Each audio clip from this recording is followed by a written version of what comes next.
Welcome, I'm Mary with Mary Medibles Consulting, and in this video I'm going to be explaining how does CBD work in your body. If you check out below, you can find more information on the topic, and you can also get a link to download a PDF of the presentation, contact information, and you can always find me at marymedibles.com. But getting back to our lesson, how does CBD work in your body? Endocannabinoids. And we need to learn a few terms, 3 to be exact, before we jump into how CBD works in our body. So endocannabinoids is our first one. And they are compounds that humans and animals, and in fact all mammals, produce to keep our systems in balance. In other studies, endocannabinoid levels have been shown to increase after prolonged running and cycling, leading many scientists to conclude that endocannabinoids help to create runner's high. And that's from Gretchen Reynolds at the New York Times. Specifically, we're going to discuss the endocannabinoid, anandamide.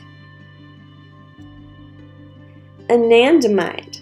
Now, anandamide is produced in the cell membrane. It's a neurotransmitter. It activates our CB1 receptors in our central nervous system. And anandamide has been found to be responsible for and play a role in speech, memory, thoughts, inhibiting cancer cell proliferation, movement, awareness, and sensations. And anandamide is known as the bliss molecule and is known to elevate moods. Fatty acid amide hydrolase, or FAAH. Fatty acid amide hydrolase is a membrane enzyme in our cells that degrades or eats up anandamide. And if that's overactive, too much anandamide can be eaten up, leading to issues with speech, memory, thoughts, inhibiting cancer cell proliferation, movement, awareness, and sensations. Now, how does anandamide work?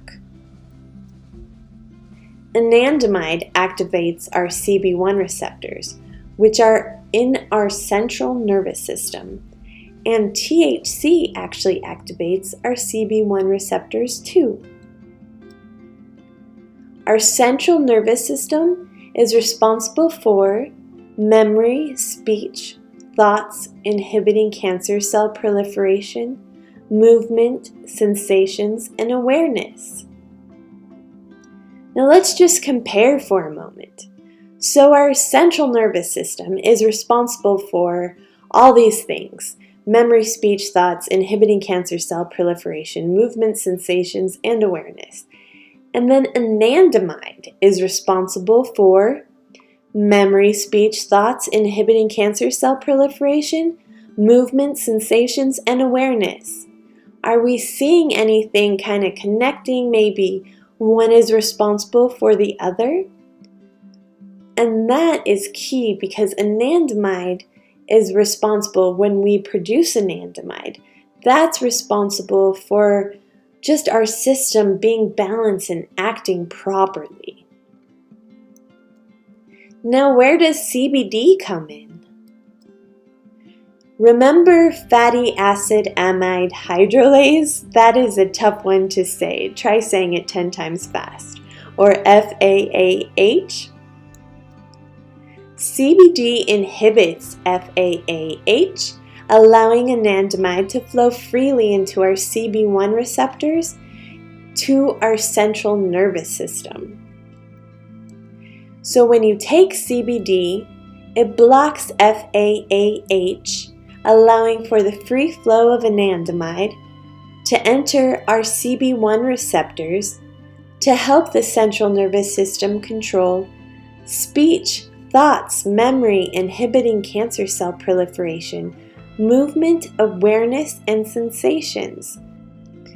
And it's worth repeating all that anandamide can help the central nervous control, because then we know that when we take CBD and that blocks that FAH enzyme to let anandamide flow freely through our system, then we can understand why it does help with so many of our symptoms. And that is how CBD works in our bodies. If you have any more questions, please feel free to go to marymedibles.com, email me info@marymedibles.com, and as I said in the beginning, if you'd like to have a download of this presentation in PDF form, check out marymedibles.com/presentations, and you can download that. And if you have any questions, marymedibles.com/schedule to reserve time for your online consultation. But in the meantime, thanks so much for watching this video. And until next time, happy medicating.